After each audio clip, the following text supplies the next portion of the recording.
And now in other news, as Israel and the Jewish world face growing divisions, a new program is using conversations about the Jewish state to bring people together. Created by senior Rabbi Erez Sherman of the Sinai Temple in Los Angeles, a well-known conservative synagogue, and with support from Jewish National Fund USA's Borichin Center and others, the Israel Fellowship is bringing rabbinical students from across the religious spectrum together for conversations about the future of Zionism and of Israel. And so joining me now from California is Rabbi Erez Sherman, along with rabbinical students Tori, Greene, and Max Hollander of the Reform and Orthodox movements, respectively. Thank you all for joining us. Thank you. So my first question is for you, Rabbi Sherman. Most people would assume that Israel or subjects about Israel form sort of a core component of American rabbinical curriculums. But to my understanding, this is actually not the case? So it is the case that Israel, as I learned at the Jewish Theological Seminary, God, Torah, and Israel, those are our three topics that define who we are as Jews.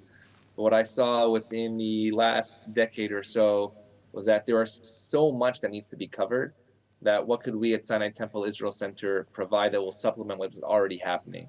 And the thing that I think was missing was that we were in our bubbles, our ivory towers, wonderful academic institutions, but not having the conversation across the denominations. And so when I look at my two new friends and students and future colleagues of Max and Tori, I see what happened on the bus in Israel with seminars before and now seminars after, and what's happening in Israel today, that based on our education that we have provided these students, we have provided not answers, but a model of discourse that can be followed for the future that will allow not oneness, because I'm not looking for oneness, I'm looking for diversity of opinions at the same table. And I believe that in year one, we have achieved the goals for that model. And Tori, can you share what inspired you to take part in this fellowship?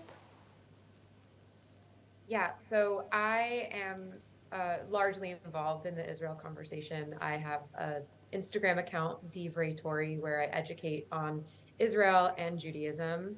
And also my Jewish upbringing has been cross-movemental, which is to say that I was a Hebrew school dropout growing up. And then when I went to college, I got really involved with Chabad on campus.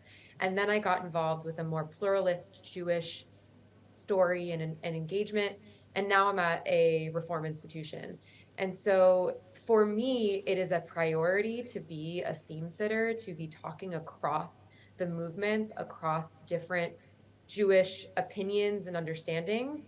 And so the opportunity that was like the intention of this fellowship felt very aligned for me. And so I wanted to take the opportunity to be in that space where I knew that we were going to be building cohorts across movements. Mm-hmm. And Max, turning now to you with regards to your rabbinical studies. I mean, given everything taking place in Israel right now, do you feel like having conversations about Israel, even with people from different denominations, is still important? Well, personally, I can't really imagine a time where it would be more important than right now to encourage and facilitate dialogue between denominations. I think that the world that we all want and hope for is one that's built upon dialogue. And whether we like it or not, this is going to be a huge part of world Jewry and like every Jew's personal identity. And I think that a lot of people are also looking at Jews and asking us to have, or demanding that most Jews have an opinion, definitely here in the States. And I think that the best way to really confront that situation and answer those questions is with a united front. I think that to not have dialogue between denominations is to end or completely cut off any level of understanding between different denominations and different groups. And we have different opinions and we all have different perspectives to add to the situation. And I think that the only way that the situation could come even close to some sort of happy compromise is when everybody has something to say and is heard and listened to. And, finally, Rabbi Sherman, turning back to you, I believe your Israel Fellowship has really captured the interest of some prominent backers. I mean, why do you feel that this program has sort of gained so much interest or captured the imagination of the philanthropic community? When I asked the funders, who I just want to give a gratitude to the Paul E. Singer Foundation, to JNF USA and the Baruchon Fund, the Michael and Lisa LaFell Foundation, and to our Sinai Temple Israel Center.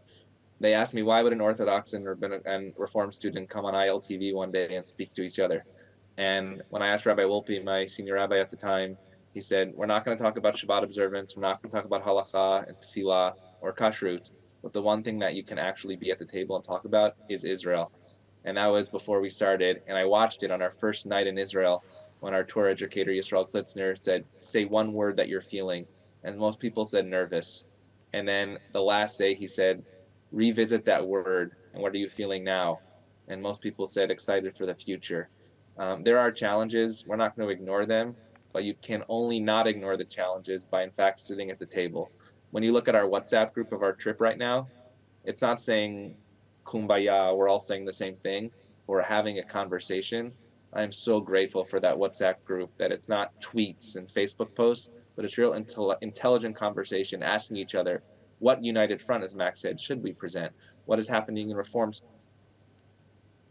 We now have a cohort of thinkers that are able to say, this is what we want to be a part of. And so for these major foundations all to say to a synagogue, which is the revolutionary part, what can we do to create that table of diverse opinions? Sinai Temple Israel Center was able to be at the forefront, and we're excited to bring these schools, institutions, students, and future colleagues together. Absolutely, and bringing people together and facilitating conversations is more important today than ever. Thank you all so much for taking the time to speak with us today. Thank you. Thank you. You.